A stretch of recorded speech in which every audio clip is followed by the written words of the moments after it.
राष्ट्रीय सेवा, देश की सुरीली धड़कन। आप सुन रहे हैं विविध भारती।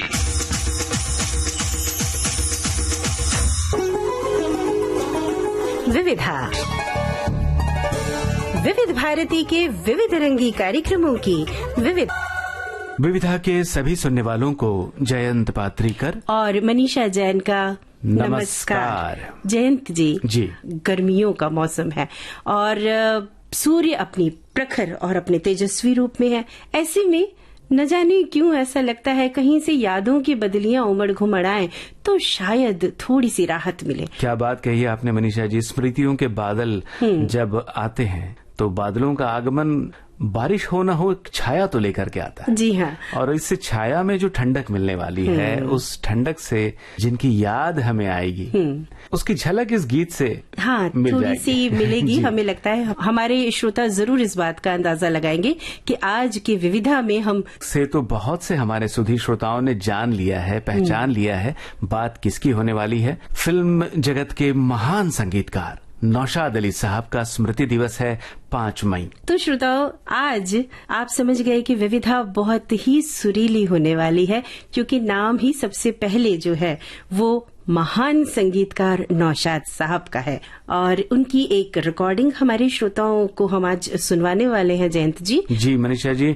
नौशाद अली साहब के बारे में अपने श्रोताओं को बहुत से श्रोता जानते भी होंगे। हमारे कार्यक्रमों के जरिए ये जानकारी कई बार हमने उन्हें दी है। जी। आज फिर उसे दोहराते हैं कि लखनऊ में उनका जन्म हुआ था 25 दिसंबर 1919 को। जी हाँ। अब लखनऊ शहर के बारे में क्या कहें। तहजीब का शहर है। जी। और उस शहर में जिनका जन्म हुआ हो, लालन पालन हुआ हो, उस शख्सियत के बारे में क्या कहे कि वो तहजीब तो उनमें अपने आप ही उतर आती है।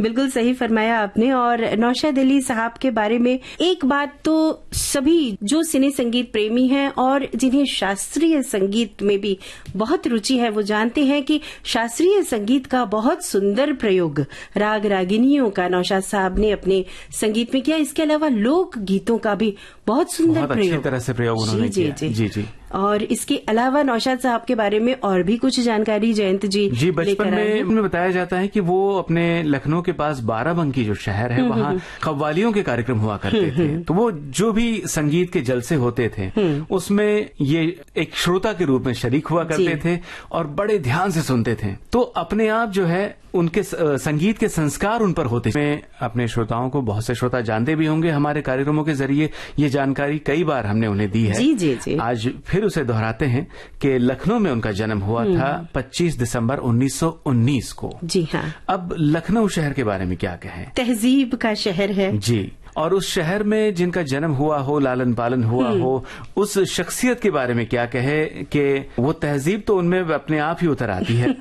बिल्कुल सही फरमाया आपने। और नौशाद अली साहब के बारे में एक बात तो सभी जो सिने संगीत प्रेमी हैं और जिन्हें शास्त्रीय संगीत में भी बहुत रुचि है वो जानते हैं कि शास्त्रीय संगीत का बहुत सुंदर प्रयोग राग रागिनियों का नौशाद साहब ने अपने संगीत में किया। इसके अलावा लोक गीतों का भी बहुत सुंदर अच्छी तरह से प्रयोग उन्होंने किया। जी। और इसके अलावा नौशाद साहब के बारे में और भी कुछ जानकारी जयंत जी बचपन में बताया जाता है कि वो अपने लखनऊ के पास बाराबंकी जो शहर है वहाँ कव्वालियों के कार्यक्रम हुआ करते थे। तो वो जो भी संगीत के जलसे होते थे उसमें ये एक श्रोता के रूप में शरीक हुआ करते थे और बड़े ध्यान से सुनते थे। तो अपने आप जो है उनके संगीत के संस्कार उन पर होते चले। जी हाँ। और नौशाद साहब का ये जो संगीत का प्रेम है ये फिर बाद में हमें पता चलता है जब वो फिल्म इंडस्ट्री में आते हैं और उनकी सुपरहिट फिल्में आनी शुरू हो जाती हैं। उनकी शुरुआत होती है 1940 में। प्रेम नगर फिल्म का नाम था और इस फिल्म से उनके करियर की शुरुआत हुई। हालांकि जो गाने सबसे पहले हिट हुए वो 1944 की फिल्म के गाने थे रतन। जी हाँ। और फिल्म रतन से ही फिल्म इंडस्ट्री को एक जगमगाता हुआ रत्न मिला, नौशाद अली। श्रोताओ, नौशाद साहब को पद्म भूषण और दादा साहब फाल्के अवार्ड से भी भारत सरकार ने सम्मानित किया और हम आज हमारे इस कार्यक्रम में उनकी एक खास रिकॉर्डिंग के कुछ संपादित अंश आपको सुनवाकर सम्मानित और गौरवान्वित महसूस कर रहे हैं। तो आइए उस रिकॉर्डिंग को सुनाया जाए। पहले जयंत जी नौशाद साहब से बातचीत की है फिल्म इंडस्ट्री के जाने माने शायर और हमारे सेवानिवृत्त उद्घोषक अहमद वसी साहब ने।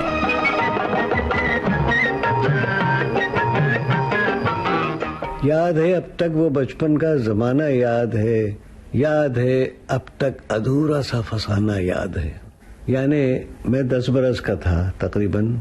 उस वक्त से म्यूजिक का, संगीत का, मौसीकी का शौक कैसे पैदा हुआ ये मुझे भी नहीं मालूम। बहुत से जिनको अताई कहते हैं पेशावर हजरात, वो अताई का मतलब समझते हैं कि न जानने वाला या कूढ़ एक जबान में कहा जाता है, लेकिन मैं कहता हूँ अताई का मतलब ये कि जो खुदा की तरफ से अता हुई हो चीज जी। तो मेरे घर में माहौल जो था वो सब सूफी किस्म के हजरात थे। हमारे वालिद, दादा और दादी, नानी सब ये वो पुराने ख्यालात के, जिसको मैं अच्छा समझता हूँ पुराने ख्यालात। चूंकि पुरानी राहों से नई राहें फूटती हैं तो मैं उनकी बातों को आज तक याद रखता हूँ। बहरहाल मेरे घर वाले मुखालिफ थे मौसीकी की तरफ, जो मेरा रुझान था क्यों था ये मुझे भी नहीं मालूम। लेकिन एक बात जो काबिल जिक्र है, हाजी वारस अली साहब, बाराबंकी के आगे यूपी में एक जगह है जिसका नाम देवा शरीफ, वहाँ हाजी वारस अली साहब की दरगाह है और हर साल वहाँ कार्तिक के महीने में उर्स होता है और बहुत बड़ा उर्स होता है। 10 दिन का वो उर्स होता है। तो लखनऊ से लोग अपना अपना तंबू, अपनी अपनी कनातें लेके जाया करते थे, वहाँ मैदान में डाल के रहते थे 10 दिन तक। और थिएटर कंपनी भी वहाँ आती थी, तो हम भी मामू के साथ जाया करते थे। तो हम भी छोटे थे, मेरे ख्याल से 10 साल के, तो उनके साथ हम भी जाया करते थे। तो सब मेले में जो फुटपाथ पे दुकानें लगती हैं उनमें एक बांसुरी वाला आता था। वो बांसुरी बजाया करता था, बेचता था बांसुरी, और वो बांसुरी उसकी हमको इतनी अच्छी लगती थी कि मैं नहीं जानता था कि ये कौन सा राग बजा रहा है, लेकिन हमको बहुत ही अच्छी लगती थी उसकी बांसुरी। और हम फुटपाथ पर जाके उकड़ू बैठे हुए उसकी बांसुरी सुना करते थे। एक नूरानी दाढ़ी थी, पगड़ी बांधे रहता था, काली वास्कोट, शरई पैजामा। उसकी जहाँ बांसुरी की आवाज में सुनूं, वो अपने कनात में से, तंबू में से भागूं मैं, और खाना पीना कुछ सब भूल जाऊं मैं। बैठा हुआ उसके दुकान के सामने फुटपाथ पर। बड़े अच्छे अच्छे कव्वाल आते थे, बड़े अच्छे अच्छे गजल के गायक आते थे। एक बाबा नसीर खां आया करते थे, बड़े अच्छे गायक थे वो, और वो खास तौर से गजल गाते थे। और उनकी गजल बड़ी मशहूर थी, जो कि बच्चा बच्चा उसको दोहराता था। छुटे असीर तो बदला हुआ जमाना था, न फूल थे न चमन था न आशियाना था, हमारी कैद व कफस को बस 1 साल हुआ, यही बाहर के दिन थे यही जमाना था, तुझे मैं बागमा क्या क्या निशान बतलाऊं, यहीं कहीं पे हमारा भी आशियाना था। इस किस्म की वो गजल थी। किसकी कही हुई थी या मुझे आज तक नहीं मालूम, लेकिन बाबा नसीर खां ये गजल ऐसे गाते थे, इस तरह गाते थे कि लोग वाह वाह के नारे लगते थे और झूम झूम जाते थे लोग। बहरहाल वो बांसुरी ऐसी जहन में गूंजी कि वहाँ से हमको मौसीकी का शौक शुरू हुआ। वहाँ से मौसीकी की इब्तिदा होती है। धीरे धीरे कुछ उम्र बढ़ती गई, 1-2 साल और गुजरे। अब लखनऊ में एक दुकान थी लाडरूस रोड पर, वो वहाँ म्यूजिकल साज तमाम बनते थे। गुरबत अली साहब थे, उनकी ये दुकान थी, उस्ताद गुरबत अली साहब। और उनके वहाँ पियानो, हारमोनियम, सितार, तबला, हर किस्म के म्यूजिकल इंस्ट्रूमेंट उनके वहाँ बिकते थे। और उनका एक कारखाना था, वहाँ बनते भी थे।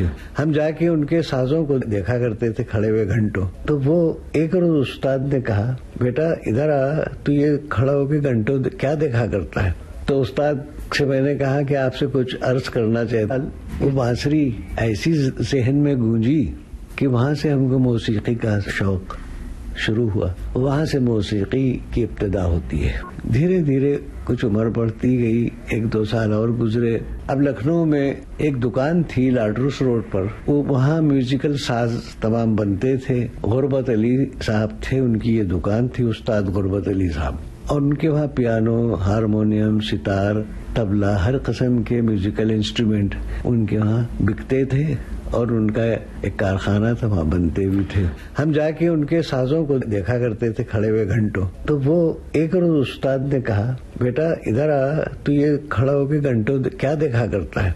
तो उस्ताद से मैंने कहा कि आपसे कुछ अर्ज करना चाहता हूँ उस्ताद, पता नहीं मुझे कैसे हिम्मत आई। हाँ कहो बेटा क्या है? तो मैंने कहा हुजूर अगर आप हुक्म दें तो सुबह आके मैं झाड़ू वाड़ू दे दिया करूं और लोबान दे दिया करूं यहाँ आके। तो उस्ताद मुझे देख के मुस्कुराए, वहाँ से अच्छा बेटा वो गामी के तकिए पर उधर मैं रहता हूँ, तुझे घर मालूम? मैंने कहा हुजूर मालूम है आपका घर। तो कहने कल सुबह आ जाओ वहाँ। मैं तो उस्ताद पता नहीं मुझे कैसे हिम्मत आई। हाँ कहो बेटा क्या है? तो मैंने कहा हुजूर अगर आप हुक्म दें तो सुबह आके मैं झाड़ू वाड़ू दे दिया करूं और लोबान दे दिया करूं यहाँ आके। तो उस्ताद मुझे देख के मुस्कुराए, वहाँ से अच्छा बेटा वो गामी के तकिए पर उधर मैं रहता हूँ, तुझे घर मालूम? मैंने कहा हुजूर मालूम है आपका घर। तो कहने कल सुबह आ जाओ वहाँ। मैं पहुँच गया साहब, उन्होंने चाबी दे दी दुकान की कि जाओ खोल लो दुकान। और मैं जल्दी आके दुकान खोल के झाड़ू वाड़ू साफ सफाई करके लोबान दे के और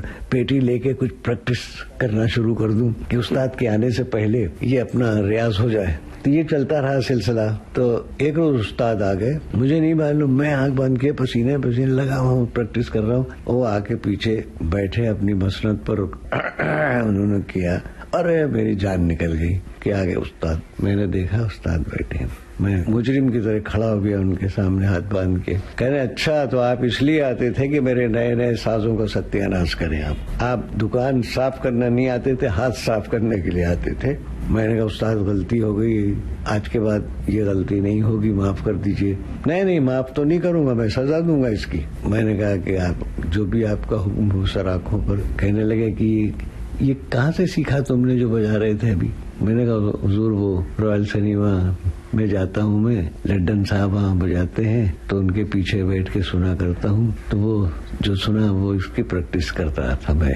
खैर सजा तो दूंगा साहब, तैयार हो जाइए सजा के लिए। अब मैं हुजूर माफ कर दीजिए, इसके बाद कभी नहीं छूंगा। नहीं सजा तो दूंगा। तुम्हारे घर में बाजा है क्या? मैंने कहा जी नहीं। आपकी सजा ये है कि ये हारमोनियम जिस पर आप प्रैक्टिस कर रहे थे, मेरा नया हारमोनियम सत्यानाश कर रहे थे, ये आपको मैं देता हूँ, आपकी ये सजा। और प्रैक्टिस किया करो, तुम्हारा हाथ अच्छा, जहन अच्छा है। और लड्डन साहब को मैं एक रोज बुला के उनको सुनवाऊंगा। फिर एक रोज उस्ताद ने लड्डन साहब को बुलाया, गुरबत अली साहब ने मेरा सामना कराया, कहा ये बच्चा तुम्हारी नकल करता है, लेकिन हूबहू मेरे ख्याल से नकल करता है, सुनो एक दफे इसको। अरे बेटा इधर आ, यार सुना क्या बजाता था तू? तो मैंने डरते डरते लड्डन साहब के सामने सुनाया। तो लड्डन साहब ने पीठ ठोकी, शाबाश बेटा, भाई तेरा ज़हन बहुत अच्छा, तू आया कर वहाँ। मैंने कहा जी आता हूँ मैं 4 आने का टिकट लेके। नहीं तुमको टिकट नहीं लेना पड़ेगा, लेने की नहीं जरूरत। तो अब हमको फ्री एंट्री हो गई। अब दोनों शो तक हम वहाँ ठहरे। अब वालिद को मालूम हुआ कि ये रोज लेट आता है, तो उन्होंने कहा कि देखो कल से अगर तुम 9 बजे के अंदर घर नहीं आए तो कुंजी नहीं खुलेगी, दरवाजा बंद हो जाएगा। तो यूँ कहिए कि वालिद को छोड़ के सारे घर वाले जो थे आपकी इस वालदा यकीनन माँ फिर माँ होती है जी। वालिद बहुत सख्त मिजाज थे इस सिलसिले में, और वो हाई कोर्ट का जज था उस जमाने में, ब्रिटिश का टाइम था, तो वो हाई कोर्ट के जज के साथ वो मुंशी थे जी। एक रोज कुछ ऐसा इत्तेफाक हुआ कि बेवक्त वालिद साहब आ गए घर में, और वही वक्त था मेरे रियाज का। उस वक्त मैं पकड़ा गया और वालिद साहब कहने लगे, अरे ये क्या हो रहा सब, घर में गाना बजाना बजाय रोजा नमाज के, ये कौन लाया ये? तो मैं चुप्पे हाथ बांध के खड़ा हो गया कि मैंने कहा कहाँ से लाए हो? मैंने कहा हुजूर वो उस्ताद गुरबत अली साहब ने मुझे तोहफतन दिया है। ये तोहफतन किस बात पर दिया? तुम्हें क्या खूबी थी, किस लिए दिया? मैंने कहा मैं कुछ ये बजा रहा था उनकी दुकान पर, उन्होंने खुश होकर मुझे, ये नहीं रहेगा यहाँ, ये बाजन अगर तुम रखना चाहते हो तो तुम्हें भी निकाल दूंगा, लाओ इधर लाओ। बाजा ऊपर लेके उन्होंने फेंक दिया सड़क पर। अब साहब मैं बहुत मायूस हो गया। गुरबत अली साहब की दुकान पर फिर आया मैं, और मैं वहाँ खड़ा हो गया और वो कहा अरे बेटा आओ आओ, क्या हुआ? तो मैं रोने लगा, अरे बताओ हुआ क्या? तो मैंने उनको वाकया बताया कि ऐसा हुआ और हमारे वालिद साहब ने आज बाजा फेंक दिया, मुझे बहुत तकलीफ हुई और मैं आपके पास इसीलिए हाजिर हुआ हूँ कि क्या करूँ। उस्ताद ने दिलासा दिया, कहने लड्डन साहब के पास तो तुम जाते हो वहाँ रॉयल सिनेमा में? मैंने कहा जी हाँ। फिर कहने अच्छा देखो उस्ताद बब्बन साहब एक रहते हैं, नवाब बब्बन साहब, बहुत अच्छा क्लासिकल संगीत जानते हैं, मैं उनसे तुम्हारा सामना कराऊंगा। ये अच्छे थे नवाब खानदान के, और उनकी कोठी थी लाठू रोड पर, अभी भी है। अच्छा। उन्होंने कहा भाई ये लड़के को बब्बन साहब थोड़ा सबक दो। भाई कुछ सुना बेटा, तो मैंने कुछ डरते डरते सुनाया। उन्होंने भी पीठ ठोकी, शाबाश बेटा तेरा जहन अच्छा है, आना मेरे पास, मैं तालीम दूंगा। तो साहब उस्ताद लड्डन साहब बच्चों की तरह मानते थे हमको। अब हम रोज वहाँ जा रहे हैं और चोरी छुपे सीख रहे हैं, और नवाब बब्बन साहब से भी। और एक क्लब था वहाँ नादन महल रोड पर, जो एम्यूचर्स का क्लब था, जिसमें हर साल एक ड्रामा स्टेज होता था और उसमें तकरीबन सब वकील लोग शामिल होते थे। तो उसमें हम भी शामिल हो गए। तो वो स्टेज हुआ ड्रामा और मैं उसमें बजा रहा हूँ। अब वो साहब खबर फैल गई, हमारे वालिद साहब को पता लगा।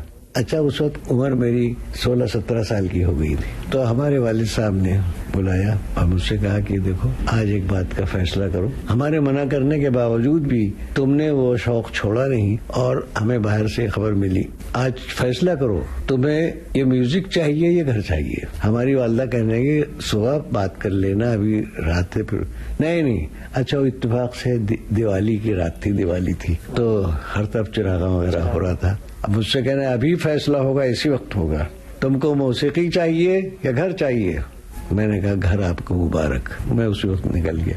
हमारी माँ रोकती रही, अरे नहीं बेटा सुबह चले जाते। मैंने कहा नहीं, मैं जिन कपड़ों में था जो ऐसे था वैसे बाहर आ गया। लखनऊ में एक मेरे दोस्त थे, आदिल साहब भी शायर थे, अब्दुल मजीद आदिल, मुझसे बड़े थे लेकिन बड़े मेरे तरफदार और बड़े मेरी हिम्मत अफजाई करते थे। और एक डॉक्टर अब्दुल अलीम नामी थे जो यूनिवर्सिटी में वहाँ पढ़ते थे लखनऊ में, उनके वो दोस्त थे। और डॉक्टर साहब को अक्सर हॉस्टल में मुझे ले जाए, मजीद साहब मेरा बाजा सुनवाए उनको। डॉक्टर नामी साहब भी, अब्दुल अलीम नामी उनका नाम था, वो भी बहुत मुझे पीठ ठोकते थे, शाबाशी देते थे। मजीद साहब के पास गया कि साहब आज ये वाकया हो गया और मैंने घर छोड़ दिया, क्या करूं। कहने भाई देखो मेरी राय ये है कि आजकल नाचती गाती बोलती फिल्में बनने लगी हैं, तुम बम्बई जाओ। तो मैंने कहा साहब मेरे पास तो कोई पैसा भी नहीं, मैं ऐसे खाली हाथ घर से निकल आया। कह रहे मैं उसका इंतजाम कर देता हूँ। तो मजीद साहब ने हमको एक चिट्ठी लिख के दी। कहने वो नामी साहब थे, नहीं यहाँ पढ़ते थे, वो अभी वहाँ संजीवर कॉलेज है उसमें पढ़ाते हैं, प्रोफेसर हैं, और तुमको तो जानते थे ना बचपन से, तुम सुनाते थे उनको। मैंने कहा जी। तो कहने उनके नाम में चिट्ठी लिखता हूँ, तुम उनको जाके मिलना और एड्रेस वगैरह लिख देता हूँ मैं। और मुझे टिकट दिलाया, कुछ पैसे दिए, ट्रेन में बिठा दिया। अब मैं ये जिंदगी में पहला ये घर छोड़ के बम्बई का सफर शुरू हुआ।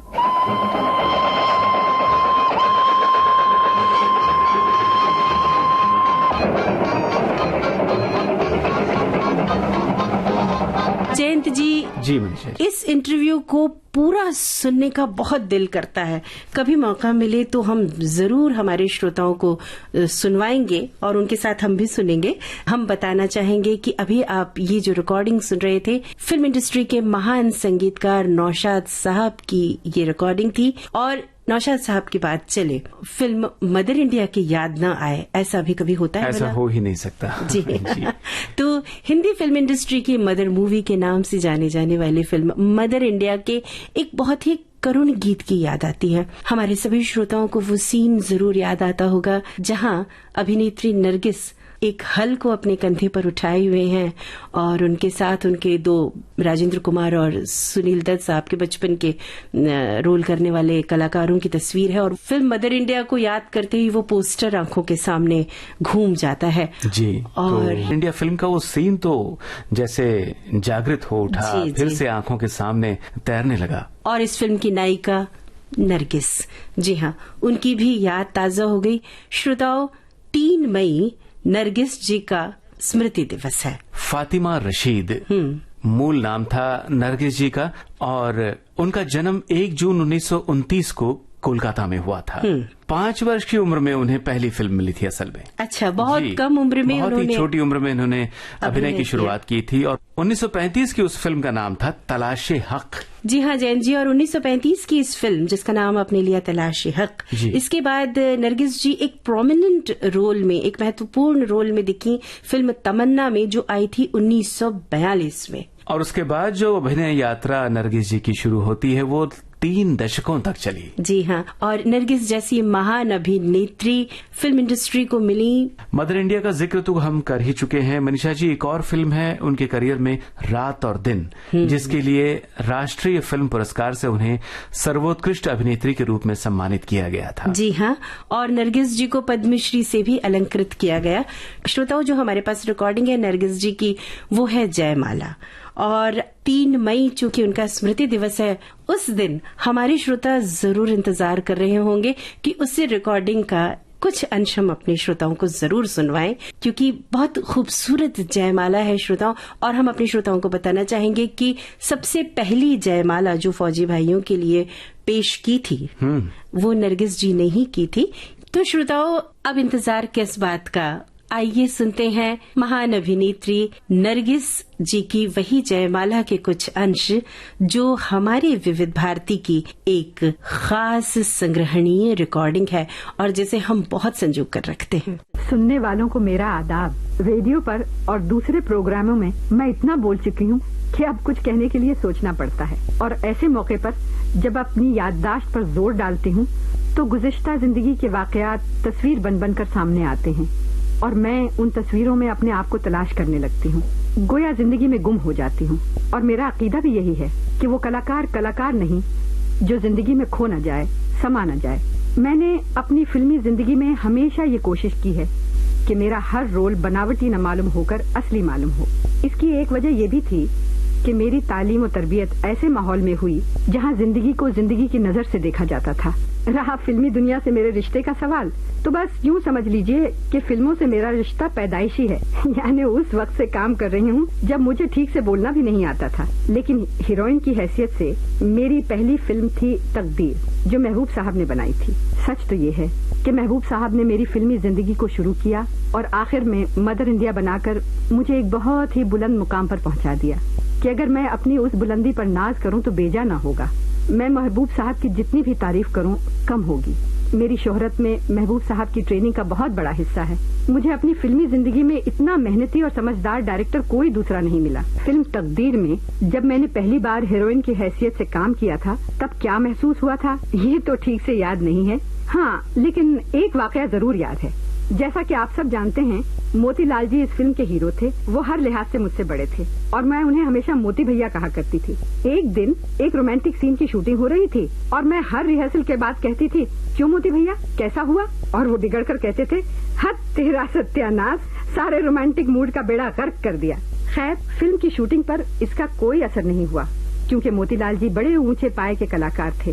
ऐसी बातों का असर उन पर नहीं होता था। हाँ, याद आया, इसी फिल्म में मशहूर आर्टिस्ट नूर मोहम्मद चार्ली ने मेरे बाप का रोल किया था। उनके साथ एक सीन ऐसा था कि वो जेल में बंद हैं और मैं यानी उनकी बेटी उनसे मिलने जाती। ये सीन जरा गमगीन था, मगर चार्ली साहब हवालात में कुछ इस अंदाज से टहलते थे कि मुझे बहुत हंसी आ जाती थी। ऐसा कई बार हुआ और तब महबूब साहब झिल्ला गए और एकदम जोर जोर से चिल्लाकर मुझे डांटने लगे, यहाँ तक कि मुझे रोना आ गया। और उसी रोने के दरमियान ही महबूब साहब ने जल्दी जल्दी वो सीन मुझसे मुकम्मल करवाए। इस वक्त महबूब साहब की फिल्मों के बहुत से गाने याद आ रहे हैं, लेकिन मैं आपको फिल्म मदर इंडिया के बाद मैंने सिर्फ एक फिल्म में काम किया है और वो फिल्म है दिन और रात। वो भी किसी खास वजह से। दरअसल मेरे भाई अख्तर हुसैन की जिद थी कि मैं ही इस फिल्म में काम करूं, क्योंकि इस कहानी में एक ही लड़की के 2 किरदार एक साथ चलते हैं। लड़की स्किज़ोफ्रेनिया की मरीज है। ये एक दिमागी बीमारी होती है। उस रोल को करने के लिए मैंने कई माने हुए डॉक्टरों से इस मर्ज की जानकारी हासिल की। हॉस्पिटल में जाकर शॉक ट्रीटमेंट भी देखा। खैर, शॉक देते वक्त जो हालत मरीज की होती है वो एक्टिंग से जाहिर नहीं की जा सकती। बहरहाल मैंने कोशिश की थी हकीकत तक पहुंचने की। मतलब सिर्फ ये है कि एक्टिंग को अगर हम आर्ट समझकर करें तो हमें काफी मेहनत और रियाज करना पड़ता है। ये छोटी छोटी बात ही एक सफर है और इस लंबे सफर को तय करने के लिए एक साथी का होना बहुत जरूरी है। बस यूँ समझ लीजिए कि मुझे इस सफर के एक मोड़ पर किसी से मिलने का इत्तेफाक हुआ और वही मेरा साथी बन गया। सुनील के बारे में बहुत कुछ कहना तो मुनासिब नहीं है। बस ये समझ लीजिए कि काम के आगे सुनील को किसी बात की परवाह नहीं रहती।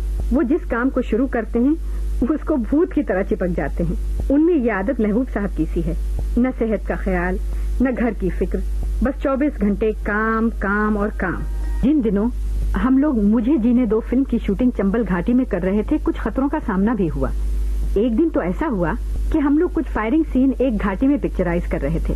बंदूक की आवाज सुनकर दूसरी घाटी के डाकुओं ने गोली चलाना शुरू कर दी। वो समझे शायद पुलिस उनका पीछा कर रही है। बहरहाल हम लोगों के साथ पुलिस का काफी इंतजाम था, मगर खतरा फिर भी खतरा होता है। आग में तपकर ही सोना कुंदन बनता है। यादें फिल्म देखने के बाद लोगों ने सवालों की बौछार कर दी थी कि ये आइडिया आपको कहाँ से आया, कैसे आया, वगैरह वगैरह। किस्सा यूं है कि मैं यूरोप एक फिल्म फेस्टिवल में गई थी। बच्चे भी मेरे साथ थे और सुनील उस वक्त मद्रास में शूटिंग कर रहे थे। अचानक एक दिन सुनील का दिल घबराया तो वो बम्बई के लिए रवाना हुए, रास्ते में ये सोचते हुए कि घर पहुंचकर बच्चे ऐसे मिलेंगे, ऐसी ऐसी बातें होंगी। लेकिन जब यहाँ पहुंचे तो कोई भी नहीं था, सिर्फ सन्नाटा। तब उन्हें याद आया कि सब लोग तो लंदन गए हैं।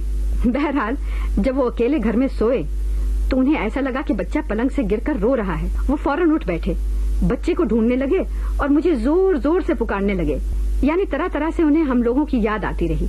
वो इस कदर परेशान हुए कि बाकी रात उन्होंने एक होटल में गुजारी और दूसरे ही दिन मुझे टेलीग्राम दिया कि मैं आ रहा हूँ, तुम लोग वहीं ठहरो। और खुद पहुंचकर उन्होंने मुझे जब ये वाकया सुनाया तो मैंने कहा, अब खुद ही सोच लीजिए कि जब बीवी घर छोड़कर कहीं जाती है तो बेचारे शौहर की कैसी बुरी हालत होती है। स्थान में फिल्म रेशमा और शेरा की शूटिंग की और वहाँ का जिक्र बहुत जरूरी है। इसलिए नहीं कि हमने वहाँ शूटिंग की है, बल्कि इसलिए कि वहाँ के लोगों में जो हौसला, जो भाईचारा देखा, वो हमारे मुल्क के लिए और दुनिया के लिए मिसाल है। आप खुद ही गौर कीजिए, जहाँ पिछले 9 साल से पानी न बरसा हो, जहाँ एक हरी पत्ती की तलाश में आंखें पथरा जाएं, जहाँ के लोग भूख प्यास का सामना करते हुए तपती हुई रेत पर चलकर मीलों दूर से पानी ले आएं, मगर अपने गांव को न छोड़ें। उन्हें अपनी धरती से कितना प्यार होगा। करीब 2 महीने हम लोग वहाँ रहे। मुश्किल से 10-12 घरों का गांव था। वहाँ के सब लोग हमसे इतना घुल मिल गए थे कि जब हम लोग वहाँ से चलने लगे तो उनकी आंखों में आंसू थे। हम भी अपने जज्बात पर काबू पाने की कोशिश कर रहे थे। और सुनील की तो अजीब ही हालत थी। उन्होंने कहा कि मैं अपना टेंट खुद उखाड़ूंगा। उस वक्त सुनील की आवाज रुंधी हुई थी, दिल भरा हुआ था और शायद वो अपने आप को काबू में रखने के लिए खुद से जंग कर रहे थे। हम लोग शुक्रगुजार हैं उन गांव वालों के जिन्होंने हमें प्यार और मोहब्बत का न खत्म होने वाला खजाना दिया। बेशक जैसलमेर के उस गांव के वो लोग हमारी तहजीब का जीता जागता नमूना है। आखिर में अपने सुनने वालों को रेशमा और शेरा का गीत सुनवाती हूँ, जिसे बाल कवि बैरागी जी ने लफ्जों का जामा पहनाया है और राजस्थान के उस इलाके की पूरी मंजरकशी की है। संगीतकार हैं जयदेव, और जयदेव के लिए ये जरूर कहूंगी कि जयदेव ने कभी दौलत के आगे सर नहीं झुकाया। वो म्यूजिक उतना ही देते हैं जितनी जरूरत होती है, बल्कि जयदेव एक ऐसा कलाकार है जो गीत को संगीत से सजाता है, गीत के लिए संगीत को बेचता नहीं। लीजिए रेशमा और शेरा का ये गीत। अपने जमाने की मशहूर अभिनेत्री नरगिस द्वारा प्रस्तुत जयमाला कार्यक्रम की, और इसे हम आज आपके लिए लेकर आए थे और उम्मीद है कि आप सभी हमारे साथ भी उतने ही नॉस्टैल्जिक हुए होंगे। श्रोताओं, कई बार क्या होता है ना, विविधा कार्यक्रम के लिए अक्सर हमारे श्रोता भी हमें लिखते हैं और हम भी इस बात को महसूस करते हैं कि यादों का तो जैसे कारवां सा हमारे साथ चल पड़ता है। अब आपने नरगिस जी की ये रिकॉर्डिंग सुनवाई, इसके साथ ही मुझे नरगिस जी की एक फिल्म याद आ गई, फिल्म लाजवंती। बहुत सुंदर अभिनय, जी हाँ, और अभिनय भी उतना ही, संगीत एस.डी. बर्मन साहब का। और लाजवंती फिल्म में नरगिस जी के साथ थे बलराज साहनी। वाह, उतने ही महान अभिनेता और उतने ही उत्कृष्ट कलाकार। बलराज साहनी जी की सादगीपूर्ण अभिनय से और नरगिस जी के उतने ही प्रभावशाली अभिनय से सजी थी फिल्म लाजवंती। हम याद कर रहे हैं बलराज साहनी जी को। 1 मई बलराज साहनी साहब का जन्मदिन था। श्रोताओं, तो आइए फिल्म लाजवंती का ये बड़ा मीठा सा गीत सुनते हैं। आवाज आशा भोसले जी की है। जी, ये गीत हम सुनते हैं और लाजवंती फिल्म को जब याद करते हैं तो पर्दे पे बलराज साहनी साहब भी दिखाई देते हैं।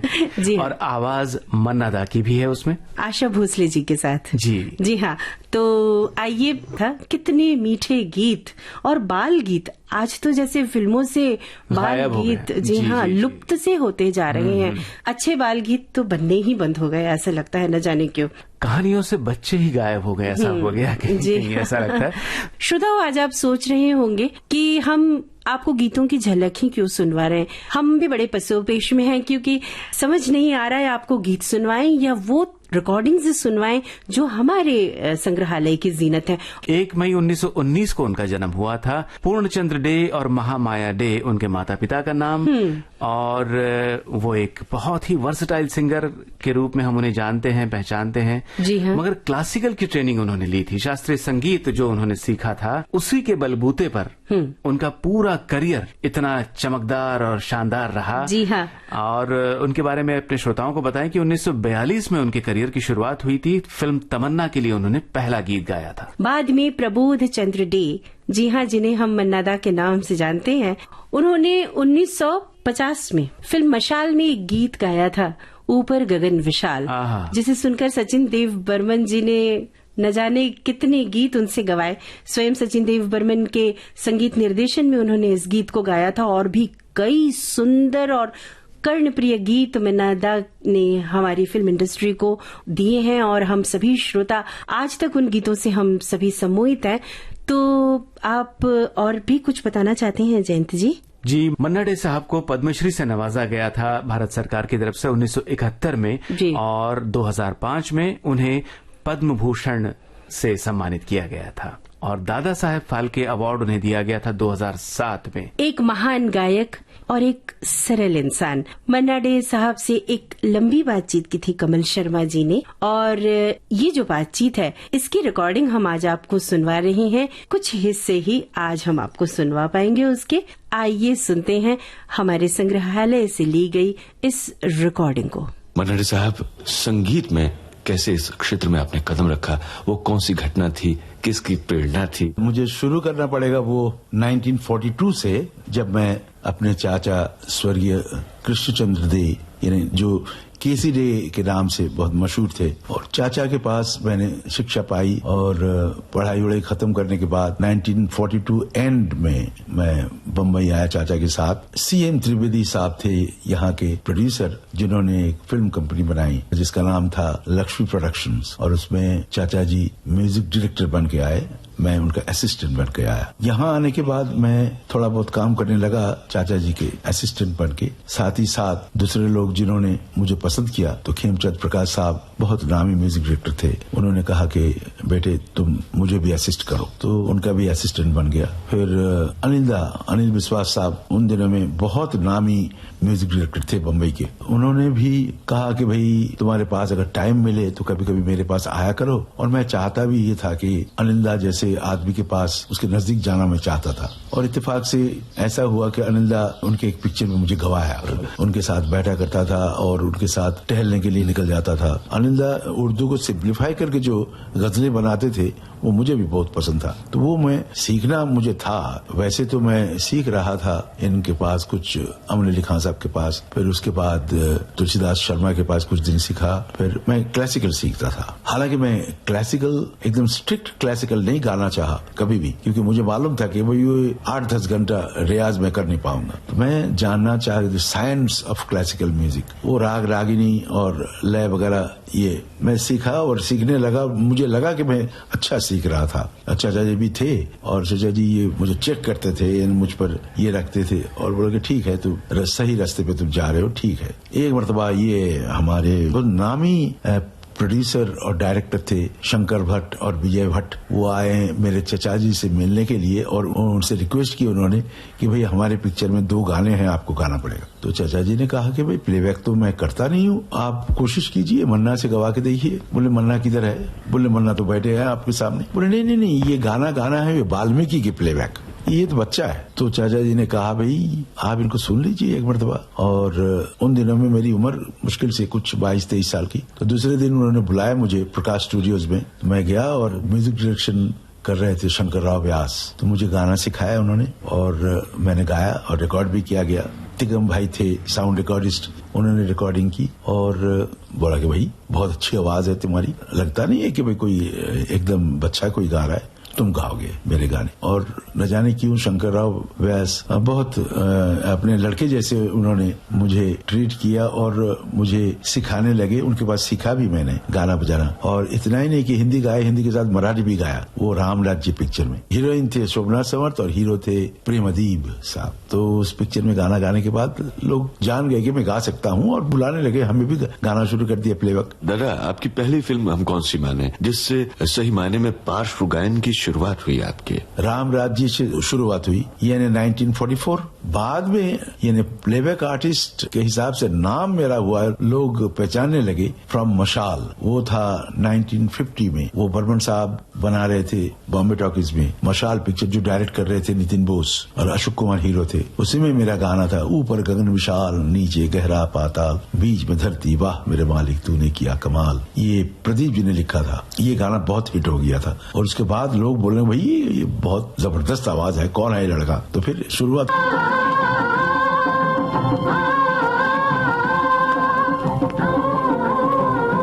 दादा, एक सवाल मेरे मन में कई बार आता है। हमारे फिल्म इंडस्ट्री के बहुत बड़े शोमैन माने जाते हैं राज कपूर साहब, और राज कपूर साहब के लिए मुकेश जी की आवाज जो थी एक पर्याय बन गई थी। लेकिन हम देखते हैं कि बहुत सारे रोमांटिक सॉन्ग्स जो राज कपूर साहब पे फिल्माए गए हैं उनमें आपकी आवाज है। तो मैं ये जानना चाह रहा हूँ कि राज कपूर कैंप में, खासतौर से राज कपूर साहब जैसे निर्देशक के साथ में आपका जुड़ाव कैसे हुआ? जबकि उस समय ये माना जाता था कि वहाँ एक पूरी टीम है, शंकर जयकिशन हो गए, हसरत जयपुरी, शैलेंद्र, मुकेश और राज कपूर साहब। शंकर जयकिशन के शंकर जो थे ना, वो हमेशा शंकर जी हमेशा बोला करते थे कि मन्ना जी आपकी आवाज ऐसी है, इस आवाज को ठीक तरह से एक्सप्लॉइट नहीं कर सकते हैं इधर के हमारे जो म्यूजिक डायरेक्टर लोग हैं। मैं चाहता हूं कि आपसे रोमांटिक सॉन्ग्स भी हम गवाएंगे। मुझे याद है मैं शंकर जी से कहा, बोले कभी तो गवा के देखिए ना, अगर होता है ये नहीं मुझसे। बोले ठीक है हम गवाएंगे आपको, आप देखिए ना। तो फिर एक पिक्चर बन रही थी चोरी चोरी, और पिक्चर बना रहे थे वो मद्रास के चेटियर साहब। गाने की रिकॉर्डिंग यही हुई, मीनू कतक साहब ने रिकॉर्डिंग किया। तो जो गाना जब बना, ये रात भीगी भीगी, और शंकर जी ने बुलाया मुझे, मैं जाकर रिहर्सल किया, लता भी आई रिहर्सल करके। फिर 3-4 दिन के बाद हम लोग रिकॉर्डिंग थिएटर पे गए और वहाँ हमारे चेटियर साहब मौजूद। उन्होंने कहा कि भाई ये बहुत इंपॉर्टेंट सॉन्ग है हमारी पिक्चर की, ये आपने मुकेश को क्यों नहीं बुलाया? तो मेरा तो दिल बैठ गया। तो शंकर जी ने कहा कि भाई सेठ जी ये गाना तो मन्ना जी ही गाएंगे और लता जी, ये दोनों मिलकर गाएंगे, अब जरा गाना सुन के उसके बाद बोलिए। तो फिर उन्होंने बैठ गया उधर, और रिहर्सल करने के बाद जब रिहर्सल यानी वॉइस रिहर्सल के लिए हम लोग माइक्रोफोन के सामने खड़े हुए, तो अंदर से सुन के वो साहब बाहर आए, बोले आप तो बहुत अच्छा गा लेते। मुझसे कहा, तब मैंने सोचा कि भाई अब तो ये बिल्कुल जम के गाना चाहिए, ताकि इनके दिल में ऐसा बैठ जाए कि भाई यही है मेरे फ्यूचर प्लेबैक सिंगर। और उन दिनों में मैं बहुत स्ट्रगल कर रहा था, रोमांटिक गाने में बहुत कम गाया था तब। मेरे ख्याल से शंकर जी ने शुरू कराया था ये रात भीगी भीगी से, और उसके बाद तो कुछ हम जानना चाहेंगे कि बहुत बड़े कवि हुए हैं डॉक्टर हरिवंश राय बच्चन, और जिनके बेटे ने भी बहुत नाम कमाया, अमिताभ बच्चन साहब ने। उनकी मधुशाला जो बहुत ही प्रसिद्ध कृति है, उसका संगीतमय जो ये रूपांतरण है। आपको मालूम है वो यहीं रहते थे, ये 7वां रोड पे किराए के मकान पे रहते थे उन दिनों में। अमिताभ बच्चन कोई नहीं था उन दिनों में, वो तो स्ट्रगल कर रहे थे इधर। तो एक दिन जयदेव आया यहाँ, उन्होंने बोला बंधु एक खुशखबरी देने के लिए आया हूँ। क्या है? तुम गाओगे ये मधुशाला। तो ये बात चल रही थी, मुझे मालूम पड़ गया था HMB से, कुछ लोग बोल रहे थे भाई रफी साहब गाएंगे। तो डॉक्टर साहब ने बोला नहीं, रफी साहब नहीं गा सकते क्योंकि ये संस्कृताइज्ड ये है, वो उच्चारण करने में तो दिक्कत होगी। नहीं। तो फिर बोला दूसरे एक आर्टिस्ट का नाम लिया गया, वो गाएंगे। तो डॉक्टर साहब ने बोला भाई एक कोई गाने वाले को गाना चाहिए, जो गाते हैं। तो चोज मी टू सिंग। मैं डॉक्टर साहब के साथ बैठ के मैं समझने की कोशिश किया जो फिलॉसफी ऑफ मधुशाला, तो उन्होंने रिकॉर्डिंग से पहले कुछ एक्सप्लेन करके बताया, ये वगैरह वगैरह सब। वो मैं ये कहूंगा कि डॉक्टर साहब अगर ना होते तो वो उसके जो रस है ना, वो पूरी ये निकलना बहुत मुश्किल हो जाता था। उन्होंने जिस ढंग से एक्सप्लेन किया सब कुछ।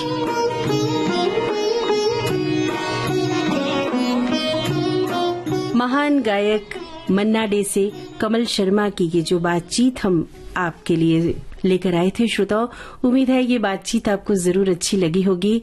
इसे हमने विविध भारती के संग्रहालय से आज आपके लिए खास तौर पर उठाया था। जी मनीषा जी, इस इंटरव्यू को सुनने के बाद में फिर एक बार ये बात सिद्ध हो जाती है कि इंसान जितना सरल होता है, जितना सीधा साधा होता है, जितना विनम्र होता है, उतना ही बड़ा होता है। जी हाँ, इसीलिए वो बड़े कलाकार थे। बहुत सही कहा आपने। श्रोताओ, इस इंटरव्यू के अंत में मधुशाला की बात हुई। डॉक्टर हरिवंश राय बच्चन की अमर कृति मधुशाला को गाकर मन्ना डे ने एक और इतिहास रच दिया था। श्रोताओ, उसी मधुशाला की एक देश की सुरीली धड़कन। आप सुन रहे हैं विविध भारती।